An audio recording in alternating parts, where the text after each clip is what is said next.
The Gnostic World. Social Ecology's blog. The hunter has a purity of heart that exists nowhere else. I think he is not defined so much by what he has come to be as by all that he has escaped being. You can make no distinction between what he is and what he does. And what he does is kill. We of course are another matter. I suspect we are ill-formed for the path we have chosen. Cormac McCarthy, the counselor.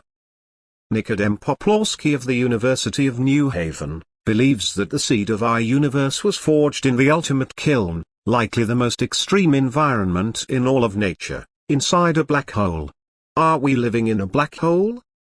We know how, in antiquity, dogma put an end to the fantasies of Gnosticism. We can guess in what certitude our own encyclopedic aberrations will conclude. E. M. Saran, The Temptation to Exist.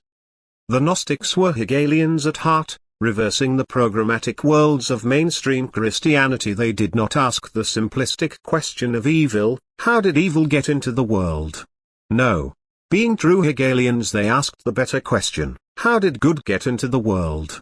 Starting from the premise that the Old Testament God was himself pure evil, and that as demiurge he has invented the universe as a sadomasochistic playground, a frolicking zone within which to enjoy the eternal torment his creations, the Gnostic world was conceived in evil, by evil for the sheer delight of bittersweet pain and the eternal round of death in life.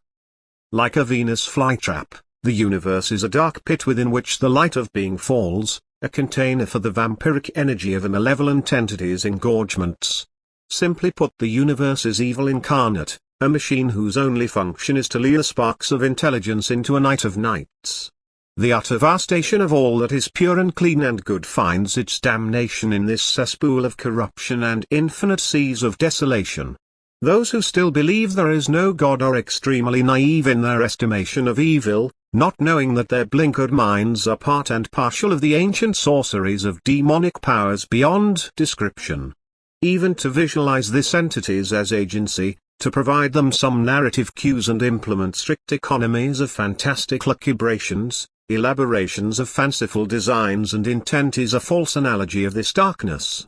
For in truth the powers of this immeasurable stain are such that human thought cannot envision its dark intent, much less put into speech by the power of rhetoric or persuasion the insidious deliberations of ancient evil. The anti-cosmic philosophy and symbolic cosmology of the Gnostics was a fantastic fiction which sought to instill meaning in an otherwise meaningless universe. Their attempts were squelched by the worshippers of the Evil One, Yahweh. The mainstream monotheistic heritage of the Catholic Church was one long war against the heterodox everywhere. The complete eradication of heresy beginning with the Gnostics was the worldly version of the wars in heaven and hell. These fictional constructs, allegories, and parables were mere tools in the hands of religion, producing worldly dominion and control over the ignorant and foolish. Only in our age have these ancient legacies begun once again to rise up from the darkness, breaking the vessels of mainstream worldviews and bringing us once again the sparks of intelligence to crush the worldly religious consciousness and produce a realm antagonistic to the powers of dominion and fear. We are the children of a dead thought, creatures of derision and malevolence, beings of torpor and entropy wandering in a cosmos of utter torment without end.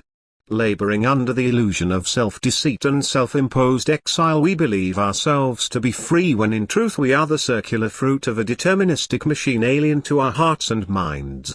We are stars falling in a void, circling round and round in a karmic vat of insoluble pain without a clue as to what our actual desires are other than the physical and erotic objects of infinite regret. Looking out upon the seas of night, we imagine other worlds filled with creatures of imaginative delight, a Boschian extravaganza of life and complexity, for we live on a machine whose only use is the cannibalistic ingress of sun and organic ingestion, a killing machine whose sole purpose is energetic consonance.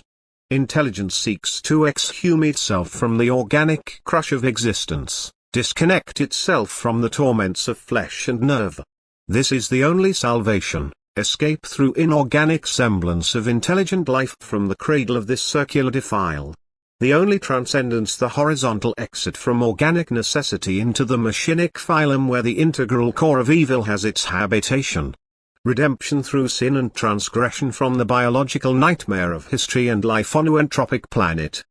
Think of those mathematicians who encapsulate an empty set by the infinite possibilities of all sets, a reading interminable of a text that has no beginning and no ending but is empty and open. The logic of the comic fatalist whose sole path is to traverse every facet of the rhizomatic labyrinth of this impossible cosmos. As Emile Sorant tells it, before us lies a gap that will be filled by philosophic succeedania, cosmogonies full of smoky symbolism, uncertain visions. The mind will be enlarged by them, will swallow more material than it is accustomed to contain. Recall the Hellenistic period and its effervescence of Gnostic sects. The empire, with its huge curiosity, embraced irreconcilable systems and by naturalizing Oriental gods ratified a number of doctrines and mythologies. Just as an exhausted art becomes permeable to the forms of expression which once were alien to it, so a form of worship at the end of its resources permits itself to be invaded by all the rest. This was the meaning of antiquity's syncretism, this is the meaning of our own. Our emptiness, in which disparate arts and religions are heaped, appeals to idols from elsewhere, for our own are too decrepit to protect us now.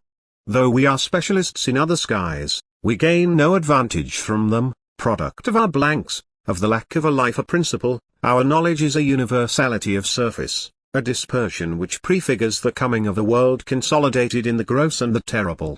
We know how, in antiquity, dogma put an end to the fantasies of Gnosticism, we can guess in what certitude our own encyclopedic aberrations will conclude.